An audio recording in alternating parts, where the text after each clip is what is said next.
요한복음에 나오는 그 7개의 표적을 살펴보는 시간을 계속해서 가지고 있습니다. 오늘은 그 소위 오병이어 5,000명을 먹이시는 사건. 남자의 수만 5,000명이니까 아마도 굉장한 숫자겠죠. 이 사건을 통하여 요한이 설명하는 것처럼 요한복음에서는 예수님의 기적을 표적이라 설명하는데 그 표적의 의미 또 내용을 잠깐 살펴보는 시간을 가지겠습니다. 예수님의 질문으로 먼저 시작하지요. 큰 무리를 보시고 그렇게 말씀합니다. 4절에 5절에 큰 무리가 자기에게 오는 것을 보시고 그러면서 질문을 합니다. 우리가 어디서 떡을 사서 이 사람들을 먹이겠느냐 이렇게 질문을 하죠. 여러분, 이런 질문은 한 번씩 들어야 됩니다. 하나님에게 들어야 돼요. 너는 지금 무엇으로 사느냐 이런 질문을 들어야 되고요. 너는 지금 어떻게 생각하느냐 이런 질문도 하나님 앞에 들어야 돼요. 우리에게 분명하게 말씀을 통하여 말하십니다. 예를 들어 우리 안에 앞에 어떤 것들이 놓여져 있단 말입니다. 큰 계약건이 있든지 중요한 사람을 만나든지 아니면 어떤 어려움이 있든지 어떤 문제가 있든지 그때 너는 어떻게 생각하느냐 자기에게도 한번 물어보십시오. 주님이 내게 묻는 것처럼 물어보십시오. 그때 대답하는 게 내 신앙이에요. 그때 대답하는 게 내 신앙이잖아요. 빌립에게 묻습니다. 야, 우리가 어디서 떡을 사서 이 사람들을 먹이겠느냐? 그건 예수님도 불가능하다는 것을 알면서 묻는 것 같아요. 말의 뉘앙스가요. 그때 뭐라고 대답을 합니까? 빌립이 바로 대답을 하죠. 7절에 빌립이 대답하되 각 사람으로 조금씩 받게 할지라도 200데나리온의 떡이 부족하리이다. 그래요. 벌써 계산 나온 거예요. 빌립은 오는 사람들을 딱 보면서 계산이 나온 거예요. 1데나리온이 한 사람의 하루 품삯 정도 되거든요. 그러니까 200데나리온은 굉장히 큰 돈이잖아요. 그러니까 돈이 없다는 거죠. 야, 저 사람들을 먹이려면 적어도 이 정도 돈이 있어야 되는데 제자는 생각하고 있었다는 거죠. 여러분, 우리가 항상 충돌하는 게 뭐냐 하면요, 하나님의 관심과 우리의 관심이에요. 그러니까 예수님이 지금 제자에게 물을 때는 답이 없다는 거 아세요? 예수님도요. 말의 내용, 우리가 어디서 떡을 사서 떡 살 때도 없다는 것 아니겠습니까?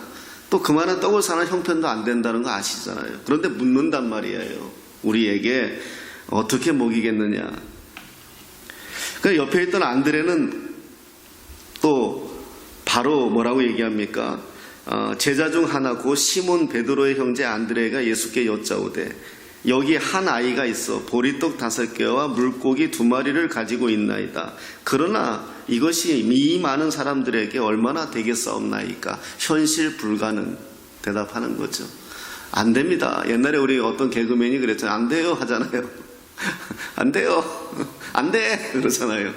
안 된다는 거 알죠. 자, 그렇게 해요. 이거 잠깐 접어둡시다. 이렇게 예수님이 묻고 빌립은 200데나리온이 필요하다고 대답하고 옆에 있던 안드레는 이 아이에게 떡 5개와 물고기 2마리 있지만 이걸로는 감당할 수 없습니다. 그러니까 안 돼요. 잠깐 접어두고 떡에 대해서 한 번 더 생각해 봅시다. 그럼 떡에 사실 요한복음에서 떡이라고 나와요. 다른 성경에서는 자세하게 이렇게 떡이라는 표현을 써요. 이 요한은 떡을 굉장히 연결시켜요. 그러니까 우리는요, 항상 우리가 성경이 어려운 게 뭐냐 하면 2000년이라는 갭이 있어요. 시간이 있고 또 우리는 히브리 사람들이 아니에요. 그렇기 때문에 히브리 사람들이 딱 어떤 말을 들을 때 우리는 절 그러면 템플, 산에 있는 절도 생각할 수 있고 사람에게 인사하는 것도 생각할 수 있잖아요. 근데 외국 사람들이 절 그러면 한 가지밖에 생각 못해요. 마찬가지로 히브리 사람들은요, 여기서 지금 안드레가 키를 준 거예요. 우리는 그냥 넘어가는데 안드레가 이 말을 딱 한 것은 벌써 유대인들은 안드레가 무슨 의도로 이야기를 했다는 걸 알아요. 그러니까 단순히 안 돼라고만 하는 것이 아니라 떡을 딱 끄집어낸 거는 알아요. 예를 들면 세례 요한에게 제자가 묻죠. 예수님이 오시는 걸 보고 누구냐고 물어요. 그러니까 세례 요한이 예수님을 보고 뭐라 그래요? 하나님의 어린 양이다 그래요. 요한은 알고 있는 거죠. 어린 양은 뭐죠? 죄물이에요. 죄를 위하여 대신해서 죽는 죄물이에요. 그러니까 우리 같으면 이 말이 무슨 말인지 하나님의 어린 양 그럼 무슨 말인지 잘 모르는데 그 말을 딱 듣는 제자들은 이해한다는 거죠. 마찬가지예요. 떡을 딱 끄집어낸 이유가 있어요.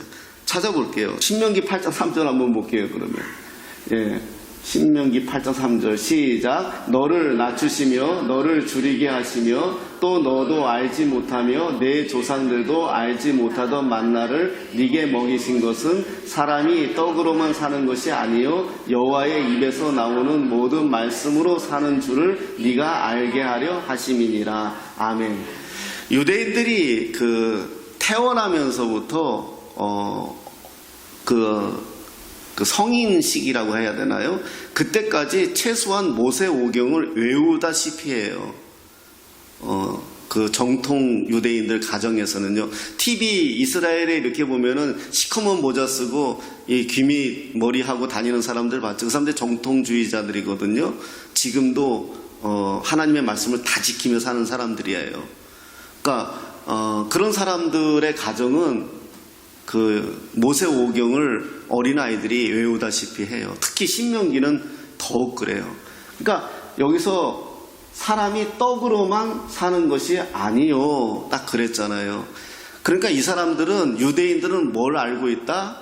사람이 하나님의 말씀이 우리의 양식이라는 것을 알고 있다는 거예요.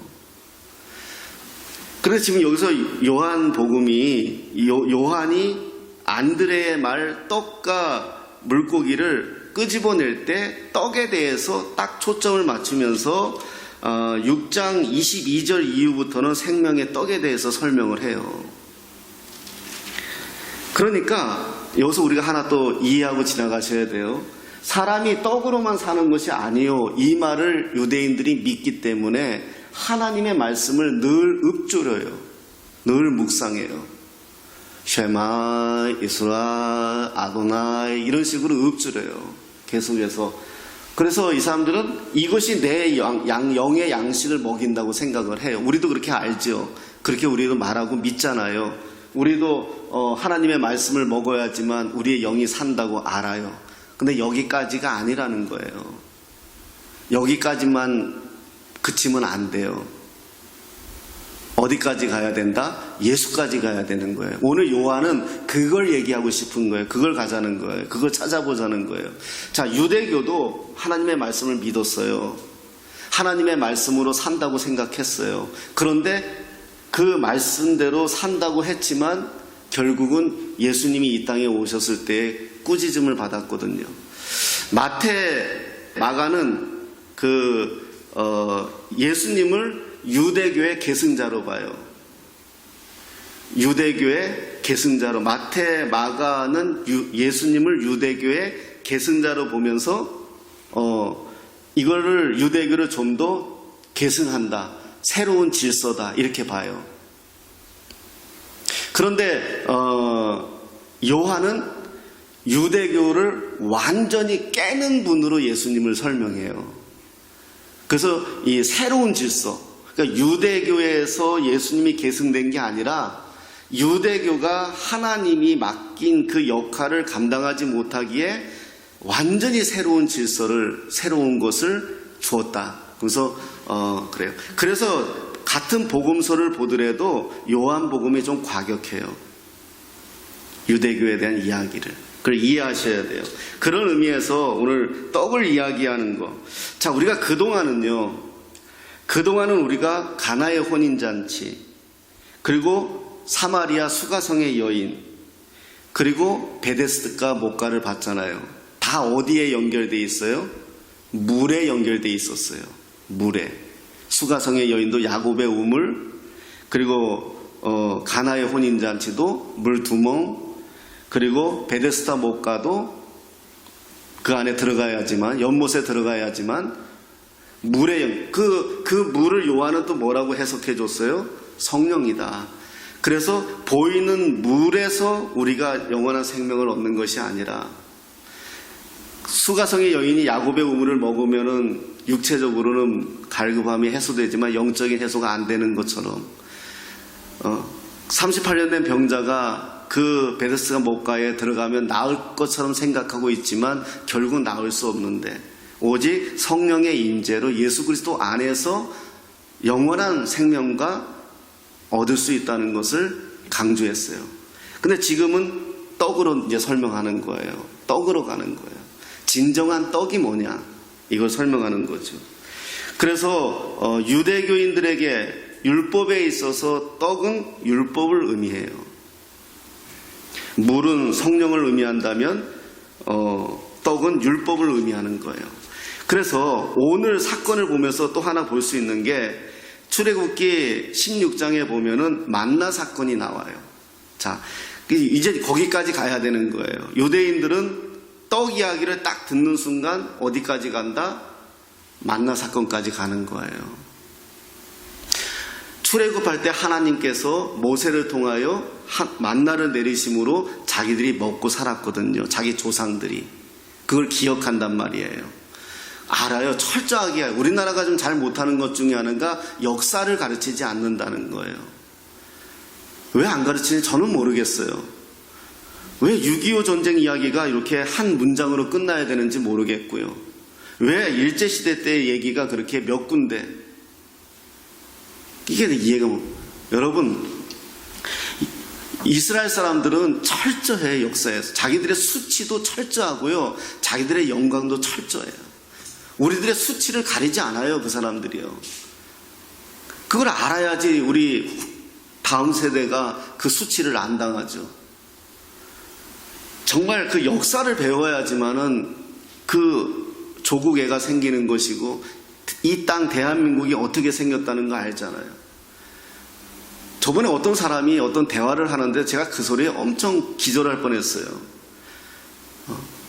그 옛날에 우리 그 일제시대 때 일본 제국주의 하에 있을 때 식민지 살 때 그 독립운동 안 했어도 어차피 미국에 항복할 건데, 그럼 우리가 독립을 쟁취했을 건데 왜 그렇게 많은 백성들이 죽어야 됐느냐, 이런 소리 하더라고요. 일리는 있잖아요. 사람들이 고개 끄덕끄덕 할 수 있어요. 근데 그거 아니에요. 왜? 우리가 그런 투쟁을 안 했다면은요, 우리 윤봉길 의사가 도시락 폭탄을 던지지 않고 저 청산리에서 김자진 장군이, 홍범도 장군이 싸우지 않았으면 세계에선 관심이 없는 거예요. 왜 관심을 가졌느냐? 여러분, 그 당시에 중국에, 지금은 쫓겨갔지만 장개석이가 대만으로, 그 당시엔 장개석이었잖아요. 장개석이가 김구 주석을 만났어요. 만날 이유 없어요. 그 사진도 찍혀 있어요. 지금도요. 왜 만나느냐? 이들이 투쟁하는 거에 감동받아서 만났어요. 자기 나라 살리겠다고 남의 나라 땅덩어리 와서 거지같이 살면서 목숨 바치는 사람들을 보면서 감동받은 거예요. 그 당시에 중국은 대단한 나라였잖아요, 사실. 카이로 회담 때 왜 그 조선이란 이름이 나왔어요? 안 나와도 돼요. 그냥 우리가 만약에 그냥 해방이 됐으면은요, 우리는 일본의 부속 국가예요. 그냥 패전국이에요.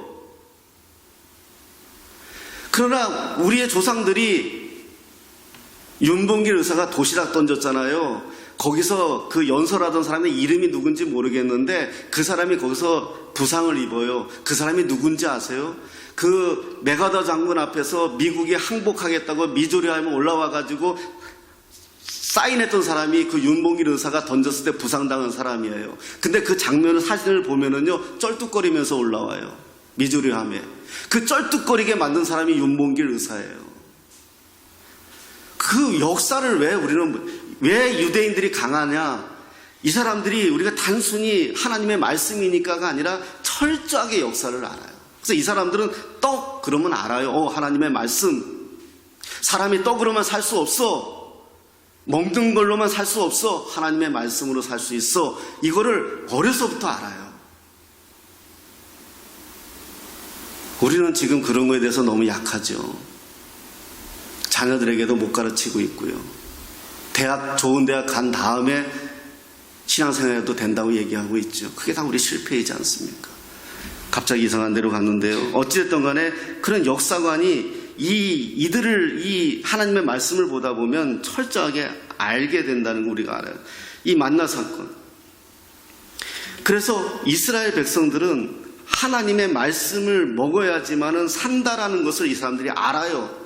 근데 우리 그리스도인들도 그렇게 똑같이 고백해요. 근데 우리는 어디까지 가야 된다? 예수까지 가야 돼. 왜? 생명의 떡이 누구다? 예수님이라는 거지. 요한은 그걸 얘기하고 싶은 거예요. 우리가 하나님의 말씀으로 먹고 살았는데 그것으로 살 수 있다고 생각했는데 실패했다는 거예요. 왜? 하나님의 말씀을 먹는 우리가 죄성에 노출되어 있기에 그 말씀조차 변질될 수 있고 그 말씀조차 제대로 될 수 없다는 거예요. 그래서 어떻게 해야 되느냐? 떡이신 예수님이 내 안에 오셔서, 그래서 뭐라고 말해요? 먹으라고 말하잖아요, 예수님이요. 그러면서 요한은 이걸 어디까지 끌고 가느냐 하면 성찬식까지 끌고 가는 거예요. 이 떡은 내 몸이니 받아 먹어라 말하죠. 그래서 우리가 예수를 먹는다는 표현을 쓰는 거예요. 꼭 식인종 같지만. 그래서 초대교회 시절에는 예수 믿는 사람들이 다 식인종인지 알았대요. 진짜 그런 근거가 아직도 남아있어요. 왜? 맨날 예수님의 떡을 먹는다 그러지, 예수님의 피를 마신다 그러지, 그러니까 식인종 아니냐고. 그런 우스갯소리도 있어요. 그러나 그걸 잘 영적으로 이해해야 된다는 거죠. 하나님의 말씀을 먹어서 그것이 내가 영이 사는 건 분명한데 그걸로 완전할 수 없다는 거예요. 우리 안에 예수가 들어와야 그 예수가 우리 안에 생명이 된다는 거예요. 이 오병이어의 기적은 단순히 떡 5개와 물고기 2마리로 5,000명을 먹었어. 대단해. 야, 예수님, 그거는 이방인들이 감격할 이야기고 하나님의 자녀가 감격할 이야기는 그 사건이 아니라 사건이 주는 메시지, 즉 뭐다? 예수님이 우리 안에 들어와야 우리가 영원히 살 수 있다. 이것을 우리에게 말해요. 자, 오병이의 기적을 일으켰어요. 사람들의 관심이 어디에 있죠? 놀라는 거죠. 이에 대한 반응이 6장 14절이에요. 6장 14절에 뭐라고 이야기합니까? 그 사람들이 예수께서 행하신 이 표적을 보고 말하되 이는 참으로 세상에 오실 그 선지자라 하더라. 그래요. 그 선지자라. 요거도 밑줄 짝. 그 선지자. 여러분, 이 그 선지자가 누굴까요? 그 선지자. 찾아볼게요. 잠깐.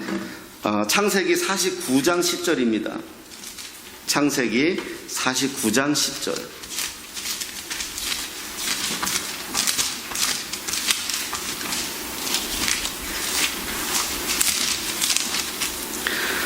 창세기 49장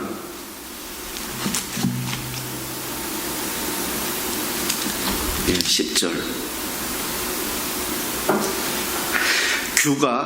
규라는 것은 지도자가 갖고 있는 그런 그 왕권을 상징하는 그런 지팡이예요. 규가 유다를 떠나지 아니하며 통치자의 지팡이가 그 발 사이에서 떠나지 아니하기를 실로가 오시기까지 이르리니 그에게 모든 백성이 복종하리로다. 이건 유다의 이 내용은 야곱이 마지막 죽으면서 자기 아들들에게 유언한 내용인데 유다예요. 유다에게 주는 예언인데 규가 유다를 떠나지 않는 유다에게서 왕권이 나온다는 거죠. 그리고 그에게 그 백성들이 복종하리로다. 실로라고 표현하면서요. 이거는 결국은 훗날에 메시아를 상징해요. 예수를 상징한단 말입니다. 이런 예언이 있었고 그 다음에 출애굽기 18장 한번 보겠습니다. 출애굽기 18장 15절입니다.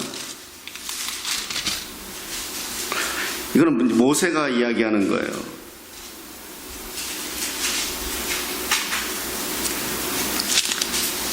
18장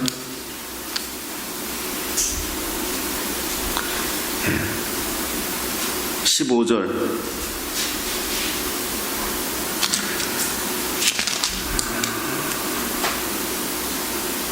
네, 15절 한번 읽겠습니다. 시작. 모세가 그 장인에게 대답하되 백성이 하나님께 내게로 물으려고 내게로 오미라.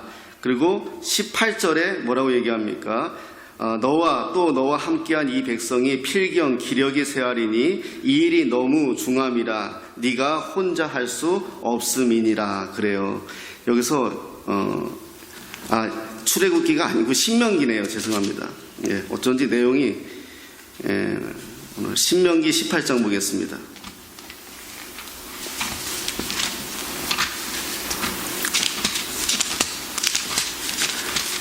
신명기 18장, 그래, 어쩐지 이상하더라.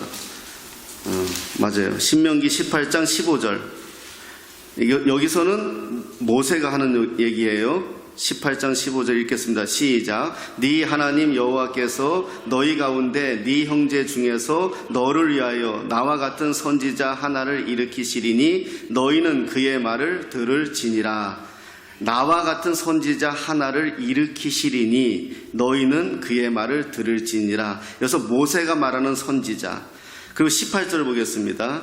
18절 읽겠습니다. 시작. 내가 그들의 형제 중에서 너와 같은 선지자 하나를 그들을 위하여 일으키고 내 말을 그 입에 두리니 내가 그에게 명령하는 것을 그가 무리에게 다 말하리라.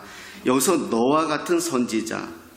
그러니까 이스라엘 사람들이 이거 다 알고 있다는 거예요. 이 사건들, 이 내용을. 모세가 말한 그 선지자를. 그러니까 예수님이 오병이어를 기적을 일으킨 사건을 보고 예수님께 묻는 거예요. 당신이 그 선지자이니까. 그러니까 하나님이 예언하신, 모세의 입술을 통해서 예언하신 그 선지자가 당신입니까? 묻는 거예요.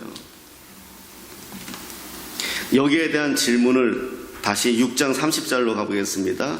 6장 30절입니다. 여기에 대한 질문을 이제 예수님이 대답하죠. 이들이 다시 묻죠. 그들이 6장 30절 보면 그들이 묻되 그러면 우리가 보고 당신을 믿도록 행하시는 표적이 무엇이니까? 하시는 일이 무엇이니까? 기록된 바 하늘에서 그들에게 떡을 주어 먹게 하였다 함과 같이 우리 조상들은 광야에서 만나를 먹었나이다. 이에 대한 예수님의 대답이에요. 내가 진실로 진실로 너희에게 이르노니 모세가 너희에게 하늘로부터 떡을 준 것이 아니라 내 아버지께서 너희에게 하늘로부터 참 떡을 주시나니 하나님의 떡은 하늘에서 내려 세상에 생명을 주는 것이니라. 아멘.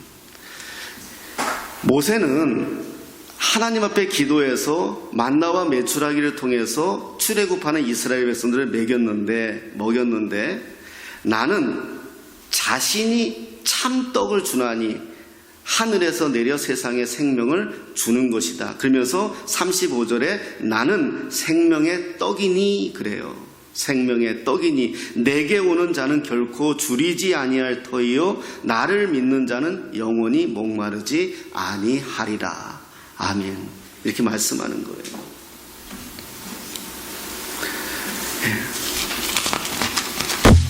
6장 51절에 쭉 말씀하신 내용의 결론이죠. 이렇게 말씀하세요. 나는 하늘에서 내려온 살아있는 떡이니 사람이 이 떡을 먹으면 영생하리라. 내가 줄 떡은 곧 세상의 생명을 위한 내 살이니라 하시니라. 아멘. 그래서 예수님 먹어야 된다는 거예요. 예. 표현이 그렇지만 성경이 그렇게 말씀하니까요. 예. 그러니까 이 말은 결국은 뭐냐면 네가 내 안에 내가 네 안에 이제 거기까지 가거든요. 우리의 신앙생활은 뭐다? 율법을 지키고 말씀을 지키고 그 안에서 사는 것이 아니다. 그것은 종교인들도 다 한다. 우리는 그것이 표현되어지는 내용이지만 정말 중요한 거는 뭐냐? 내 안에 예수가 살아있어야 된다라는 거예요. 내 안에 내가 예수가 살아있어야 그 예수가 역사해서 나를 제어해요. 나를 붙잡아줘요. 여러분, 인간은요, 3일만 굶겨나 보세요. 저도 가출해가지고요, 청소년 때 서울에 올라와가지고 내가 3일 쫄딱 굶고요, 배고파가지고 남의 집 대문 안에 있는 우유 몰래 훔쳐 먹었다니까요. 저 그렇게 안 배웠어요. 저는 어렸을 때 도둑질 하다가 아버지한테 빠따 맞은 적이 있어가지고요, 저 무서운 거 알아요. 근데 3일 굶겨놓으니까 먹어요. 죄고 뭐고 안 보여요. 배고픈데요. 그게 인간이에요. 죄는 그런 거예요. 우리가 못 이겨요. 세상을 우리가 어떻게 이겨요? 저보다 똑똑한 사람들, 잘난 사람들 얼마나 많은데요. 그들을 우리가 어떤 방법으로 어떻게 이겨요? 못 이겨요. 우린 세상을 못 이겨요. 세상을 이기는 유일한 방법은 내 안에 계신 예수예요. 예수가 내 안에서 역사하고 내 안에서 인도하고 내 안에서 감동 주고 나를 붙드니까 내가 사는 거죠. 우리가 감당하는 거죠. 꼬라지 하나도 나도 못 이긴다니까요. 내 승질머리도 나도 못 이기는 게 나예요. 그러나 그나마 그럼에도 불구하고 그것을 바로 돌이킬 수 있고 바로 제자리로 갈 수 있는 게 뭐죠? 내 안에서 예수 그리스도 역사하는 거예요.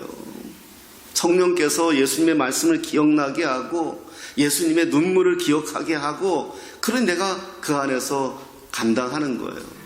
사람들은 그 오병이요, 거기에 관심, 사람들이 반응이 바로 어떻게 나와요? 저 사람을 임금으로 세우면 우리는 먹고 살겠다. 예수님을 그렇게 봐요.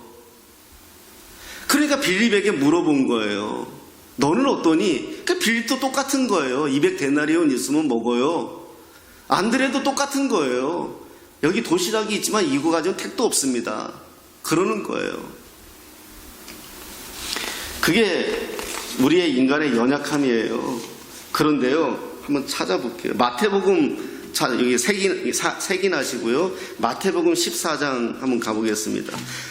마태는 이 사건을 이야기하는데, 똑같은 동일한 사건을 이야기하는데 어떻게 이야기하시는지 볼게요. 14장 13절에 보면 이렇게 말씀해요. 여기서도 5,000명을 먹이시는 사건, 같은 사건이에요.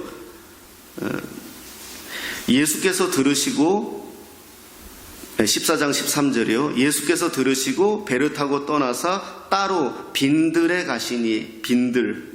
또 15절에 저녁이 되매 제자들이 나와 이르되 이곳은 빈들이요. 빈들. 마태는 빈들을 되게 강조하고 있어요. 지금요. 빈들. 뭐야? 허허벌판이라는 거잖아요. 아무것도 없다는 거예요. 마태는 이걸 강조하고 있어요. 예수께서 맞죠? 물으십니다. 갈 것이 없다. 너희가 먹을 것을 주라. 제자들이 여기서 뭐라고 얘기했냐면은 이 사람들을 보내서 빨리 일찍 보내가지고 마을에 들어가서 알아서 먹게 하십시오. 이렇게 대답했어요. 아마도 마태일 거예요. 마태는 그렇게 대답한 거예요. 자, 아까 대답, 빌립의 대답, 안드레의 대답, 마태의 대답 다 나오죠. 마태는 그런 거예요. 빨리 좀 일찍 보내서 마을에 가서 먹게 합시다. 그 예수님이 뭐라 그래요? 갈 것 없다. 너희가 먹을 것을 주라. 이거 청천벽력이죠. 빈들이라고 지금 마태는 표현했는데요. 아무것도 없는데 너희가 주래요. 제자들이 뭐래요? 우리가 있는 것은 떡 5개와 물고기 2마리 뿐이니이다. 이렇게 얘기하는 거예요. 그러자 예수님이 축사해서 그들을 먹이는 거예요. 무엇이냐? 여러분, 우리 인생 빈들이에요. 아무것도 없어요. 있어봐야 얼마나 있고 없어야 얼마나 있어요. 있는 것도 하루아침에 없을 수 있는 게 우리 인생사예요. 빈들이에요. 그런데 여기 마태복음에서 마태가 지금 얘기하고 싶은 건 뭐예요? 빈들이지만 예수님이 계시다는 거예요. 예수님이 계시면 된다는 거예요. 이걸 마태는 얘기하고 싶은 거예요. 여기서 주님 믿습니다. 주님이 하시면 돼요. 이러면 될 텐데, 예수님이 물었을 때, 야, 너 어떻게 하면 좋겠니? 예수님 계시잖아요. 저는 지금 할 수가 없어요. 저는 지금 방법이 없어요. 예수님이 해주세요. 이러면 되는 거예요. 이게 신앙생활이에요. 근데 뭐라 그래요? 200데나리온 있어야 됩니다. 우리가 가지고 있는 건 이거밖에 없어요. 여기는 빈들이잖아요. 이 대답들밖에 못하는 거예요. 여러분, 신앙생활이 뭐예요? 결국은요, 우리 왜 이렇게 이 좋은 날 들로 산으로 가지 않고 이렇게 딱딱한 의자에서 잘하지도 못한 설교를 듣고 계세요? 우리 신앙생활이 뭐예요? 예수님이잖아요. 그분에게 요청하세요, 제발. 그분에게 무릎 꿇으세요. 내 방식으로, 내 삶의 방식으로 내 새끼 하나, 내 자식 하나 못 바꾸는 게 우리 인생이에요. 자식들이 내 말 듣는 것 같아요? 안 들어요. 그 자식에게 우리는 어떻게 하든지 예수를 넣어줘야 되는 거예요. 우리 안에도 어떻게 하든지 예수가 계셔야 되는 거예요. 그 방법밖에 없는 거예요. 지금 마태나 요한이나 그 이야기를 하고 싶은 거예요. 다시 요한복음으로 돌아가면 요한복음 26장 27절에 이렇게 말씀하십니다. 썩을 양식을 위하여 일하지 말고 영생하도록 있는 양식을 위하여 하라.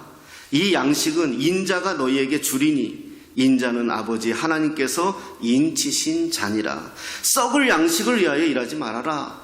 영생하도록 있는 양식을 위하여 하라 그래요. 자, 이렇게 말씀하니까 사람들이 이걸 알아듣나요? 못 듣죠. 우리도 못 듣는데 그저 그들이 물어요. 28절에 우리가 어떻게 해야 하나님의 일을 하리이까? 이렇게 대답하는 거예요. 썩을 양식을 위하여 일하지 말고 영생하도록 하는 양식을 위하여 일하라 그러니까 그럼 우리가 어떻게 해야 하나님의 일을 합니까? 그때 예수님이 대답이 결론이에요. 29절에 예수께서 대답하여 이르시되 하나님께서 보내신 일을 믿는 것이 하나님의 일이니라. 아멘.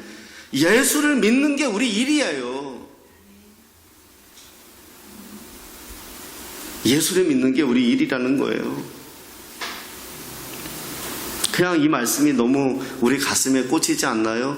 여러분, 우리가 믿는 거 정말 잘 믿으면 돼요. 제대로 믿으면 되는데 우리의 믿음이 계속 방해를 받잖아요. 뭘로 방해받아요? 내가 배운 걸로, 내 경험으로, 내 상식으로 방해를 받는 거예요. 옛날 우리 어머니들의 신앙이 왜 위대했어요? 사실 우리 어머니들의 신앙이, 우리 할머니들의 신앙이 이 땅에 교회를 세우고 대한민국이 전 세계에서 참 내노라 하는 교회 이런 부흥이 일어난 이유가 뭐예요? 그분들이 뭐 제자 훈련을 했어요? 그분들이 뭐 성경 아카데미를 했어요? 아니에요. 그냥 믿음이었어요. 그저 주님 앞에 달려갔어요. 그저 주님 앞에서 눈물 뿌렸어요. 남편이 안 믿으면 내 죄라고 말씀했고요. 그리고 주님 앞에 잘못했다고 얘기했고요. 교회 목사가 잘못된 길을 가면 눈물 뿌리며 기도했어요. 그냥 다 내 죄라 그랬어요. 내 새끼가 잘못된 방향으로 가면 하나님 앞에 나와서 그 마룻바닥에서 눈물 뿌렸어요. 그냥 그게 신앙이었어요. 그게 자식을 바꿨고 교회를 바꿨고 나라를 바꿨어요. 근데 우리들은 지금 너무 신앙생활 잘한다고 얘기하고 잘하는 것처럼 보여요. 배운 것도 너무 많아요. 그런데 믿음 자체, 믿는 게 뭐예요? 그냥 순수한 거잖아요. 예수님이면 돼요. 예수님이 하세요. 그냥 이거 믿는 거잖아요. 그래서요, 제가 목회 생활을 해봐도 교회 막 갓 오셔가지고 신앙생활 잘하는 분들이 기적이 더 많이 일어나요. 순수하거든요. 제가 목사가 되고요, 제일 두려웠던 게 뭐냐면 안수기도예요. 지금도 저는 안수기도 하는 게 되게 두려운 사람이에요. 왜냐하면요, 그랬어요. 기도했는데 안 나면 어떡해요? 기도했는데 좀 나야 그래도 내가 낸데 하는데 만약에 안 나면 이거 뭐지? 그래서 아예 안 하는 게 편하다. 네, 솔직하게요. 근데 중국 가서 제가 이걸 좀 깨졌어요. 중국의 성도, 어느 날 중국의 신학교 강의를 갔다가 부흥회를 인도해달라 해서 갔는데 뭐 통역이 하고 있는데 얼마나 잘 전달됐겠어요. 내 생각에는 내가 전하는 거 한 반도 제대로 전달 안 됐을 것 같아요. 통역이 나한테 맨날 화냈어요. 좀 말 좀 딱딱 끊어달라고, 길게 좀 하지 말라고, 헷갈린다고.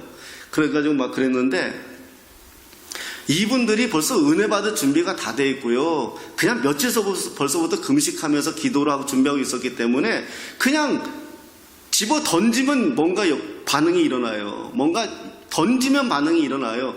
그리고 마지막에 한 명 한 명 다 여기 서 있으래 나보고. 그래서 벌써 말도 안 했는데 자기들이 줄을 쫙 서요 이렇게. 한 사람 한 사람 안수기도 받을 거라고. 그 내가 그런 거 잘 모르잖아요 사실. 그래서 일단 하라니까 남의 나라니까 해야죠 하라는 대로. 그래서 했는데 있잖아요. 뭐 난리가 나는 거예요. 뭐 자빠지기도 하네. 별도 이걸 얘기한 거 아니에요. 오해하지 마세요. 뭐 하고 뭐 땡글땡글 구면서 울고 막 난리 법석을 치는 거예요. 야 나는요 제가 드디어 나를 하나님이 이제 크게 쓰시는구나. 이제 한국당 가면 다 죽었다 이제. 한국당 왔더니 반응도 없어요. 그들이 그렇게 준비가 돼 있는 거예요. 그때 제가 깨달았어요. 하나님이 하시는 거지 내가 하는 거 아니잖아요. 내가 예수 이름으로 했거든요. 그러면 이걸 안 되면 예수님 문제지 내 문제가 아니잖아요. 이게 우리 신앙이에요. 그걸 예수님이 해요. 예수님이 말씀하세요.